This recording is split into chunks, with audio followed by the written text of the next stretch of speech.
जो शिकायत दी है वो डस्टबिन में पड़ी हुई है, जैसे उसको कोई देखना ही नहीं चाहता। और पुलिस प्रशासन से एएसपी साहब ने इतने लोगों के सामने ही कहा था कि आप लोगों ने शो किया है तो आप लोगों पर कोई कानूनी कार्रवाई नहीं की जाएगी। तो फिर वो किस दबाव में ऐसे आ गए कि 5 मिनट भी नहीं लगाए उन्होंने। और जो इतने लोगों ने दिए, परिवार ने हुए हैं, उन पर क्यों नहीं कर रहे हैं, इस बात की हमें समझ नहीं आ रही है। यहां से पूरा पता चलता है कि आम जनता के लिए इनका कानून कठोर होता है और जो पैसे देने वाले होते बड़ी है, पैसा बहुत है, उनके दबाव में पुलिस काम कर रही है, ये तय है, ये साबित हो चुका है। इसलिए हम यहाँ हैं। ये आंदोलन किसी एक व्यक्ति का नहीं रहा है, ना ये किसी एक व्यक्ति का था। ये जनता का आंदोलन है, जनता के द्वारा है, जनता के लिए है। हमारा भविष्य, आने वाली पीढ़ी सुरक्षित रहे। सरकारी हॉस्पिटल एक तो पहले से वहां पर अव्यवस्था है, पर्ची से लेकर के ऑपरेशन तक का पैसा हम देते हैं, फिर भी ये लोग हम ही पर रोक झाड़ते हैं, हम ही को गालियां देते हैं और इन्हें ये लगता है कि भाई ये अनपढ़ है। बड़ी एसोसिएशन है, पढ़े तो ये होंगे, शायद संस्कारों की बहुत कमी है। न्याय मांगने वालों को अनपढ़ कहा जाता है, गवार कहा जाता है। ये नहीं समझेंगे इनके लिए कुछ नहीं है मृत्यु, इनके समक्ष मृत्यु डेली होती है, इनकी भावनाएं मर चुकी है, उसे जगाना जरूरी है।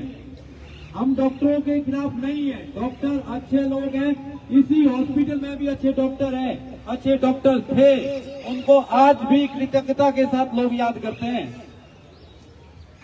हमने सिर्फ उस डॉक्टर को बोला है जिसने लापरवाही की है, जिसने दुर्व्यवहार किया है, जिसने एक प्रसूता की पीड़ा को ड्रामा बताया।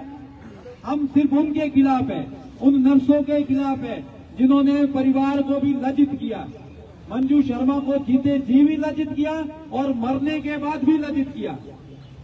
एफआईआर देने गया था, असली आंदोलन की वजह वही मेडिकल सुपरिटेंडेंट है।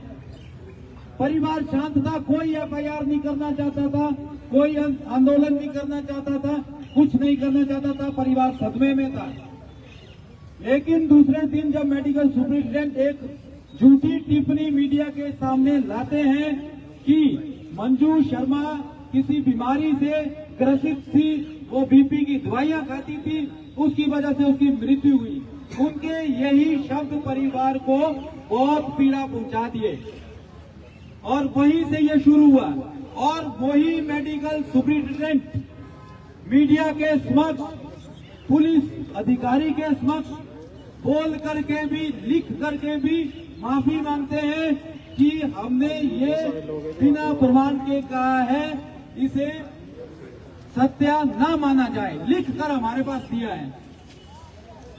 अब जो मेडिकल सुपरिटेंडेंट और सीएमओ ने जांच कमेटी बिठाई थी, उसकी किस पर भरोसा करेंगे, किस पर भरोसा करेंगे? जो जांच कर रहे हैं वो हड़ताल पर आ गए, किसके लिए? कि वो डॉक्टर सही है। हम सम्मान करते हैं एसोसिएशन जो इनकी है, उसमें बहुत अच्छे अच्छे डॉक्टर हैं, लेकिन गलत का साथ देने वाला भी गलत ही होता है।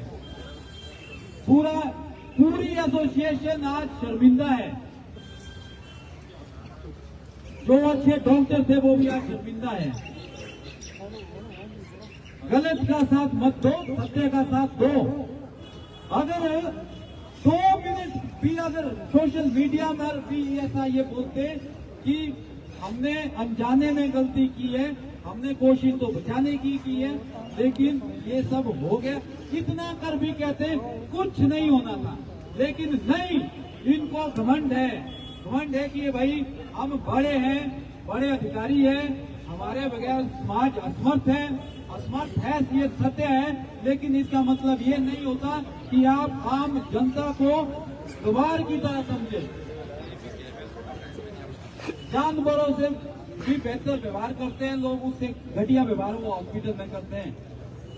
उस डॉक्टर की एक शिकायत नहीं है, एक शिकायत नहीं है। यहीं से कुल्लू जिला से और है, एलवीटी होती है, नलबंदी का ऑपरेशन। एक महिला का हुआ है, हम नाम देंगे दस्तावेज में, या नहीं करेंगे।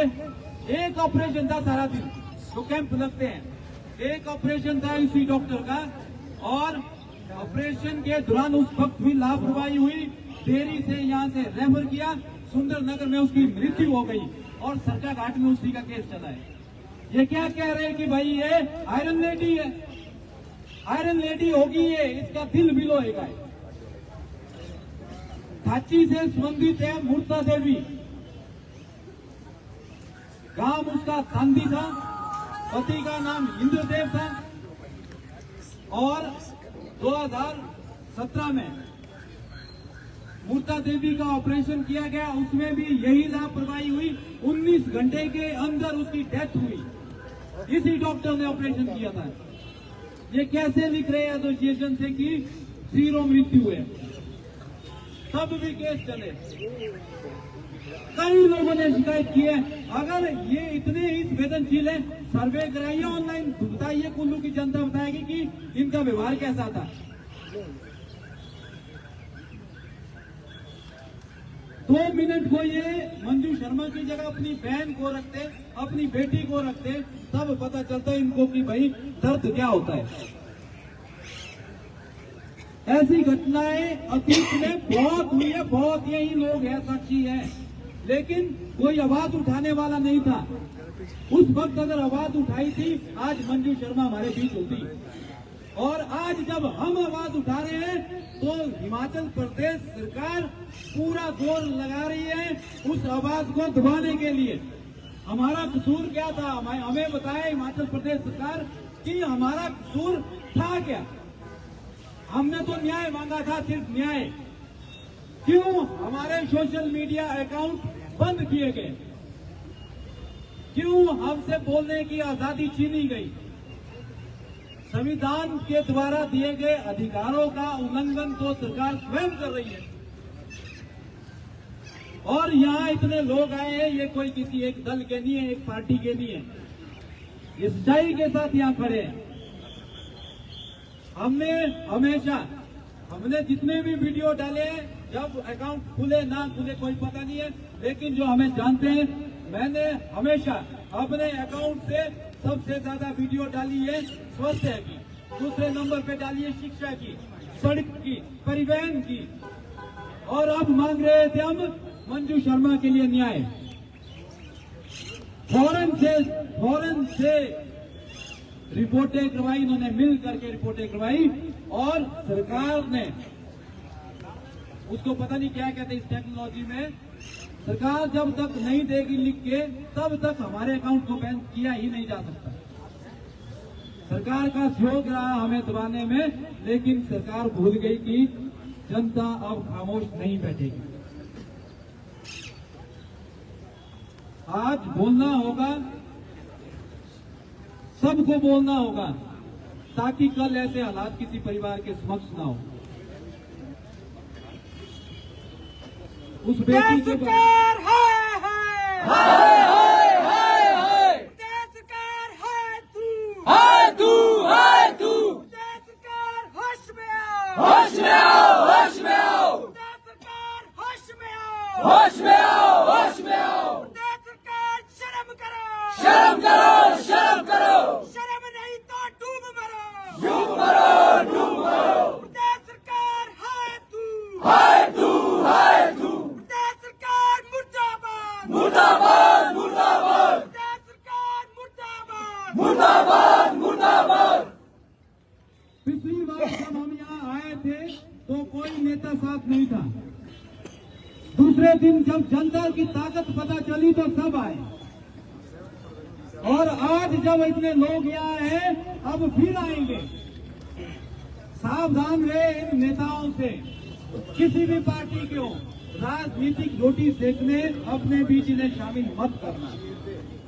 जिन्होंने एक ने भी आवाज नहीं उठाई कि अन्याय हो रहा है, लोकतंत्र की हत्या हो रही है, किसी ने नहीं उठाई ऐसी आवाज।